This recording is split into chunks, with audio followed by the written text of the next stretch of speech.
Pernah gak sih kamu ngerasa ada orang yang umurnya sama kayak kita, tapi cara mikirnya beda banget? Atau bahkan ada yang lebih muda, tapi kelihatannya jauh lebih dewasa dibanding yang lebih tua? Aku sering banget nemuin hal kayak gini. Dan jujur itu bikin aku kepikiran satu hal.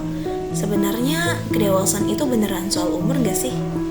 Karena kalau dipikir-pikir, kita tuh dari kecil selalu diajarin kalau makin nambah umur artinya makin dewasa. Tapi realitanya gak selalu.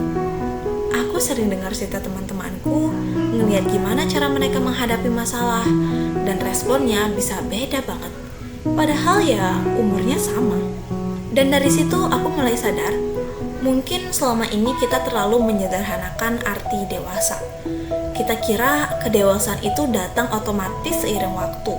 Padahal orang bisa aja nambah umur, tapi nggak benar-benar berkembang. Karena sebenarnya kedewasaan itu bukan cuma soal angka, tapi soal proses secara pikiran, emosi, dan juga cara kita bersosialisasi. Dan menariknya, cara seseorang berkembang itu banyak banget dipengaruhi sama lingkungannya, mulai dari keluarga, teman, pengalaman hidup, bahkan budaya. Jadi ya wajar aja kalau hasil akhirnya bisa beda-beda. Ada yang di umur muda udah matang banget, ada juga yang butuh waktu lebih lama. Dan itu bukan berarti salah, cuma jalannya aja yang beda.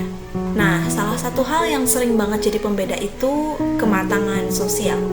Ini tuh bukan cuma soal gak gampang marah, tapi lebih ke ngerti apa yang kita rasain, bisa ngontrol emosi kita sendiri, dan tetap stabil di situasi yang sulit. Masalahnya, gak semua orang punya kesempatan buat belajar ini dari kecil.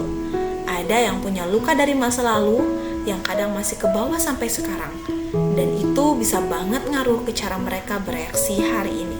Selain itu, ada juga yang namanya kematangan sosial. Ini kelihatan dari hal-hal kayak bisa menghargai batasan orang lain, gak manipulatif, komunikasi dengan sehat, dan yang menarik, orang yang matang secara sosial biasanya lebih bisa menghadapi masalahnya secara langsung, bukan malah lari dari masalahnya. Tapi satu hal yang paling penting, kedewasaan itu gak permanen. Bukan kayak level game yang kalau udah naik, ya udah selesai. Kadang kita bisa kelihatan dewasa di satu kondisi, tapi di kondisi lain kita juga bisa jatuh lagi. Dan itu normal, karena manusia emang kayak gitu. Jadi mungkin kedewasaan itu bukan sesuatu yang harus kita capai secepat mungkin, tapi sesuatu yang harus kita jalani pelan-pelan, naik turun, kadang maju, kadang mundur. Dan mungkin bentuk kedewasaan yang paling nyata itu bukan jadi sempurna, tapi berani mengenali diri kita sendiri dan jujur sama kekurangan kita. Kalau menurut kamu gimana? Kedewasaan itu lebih dipengaruhi umur atau pengalaman?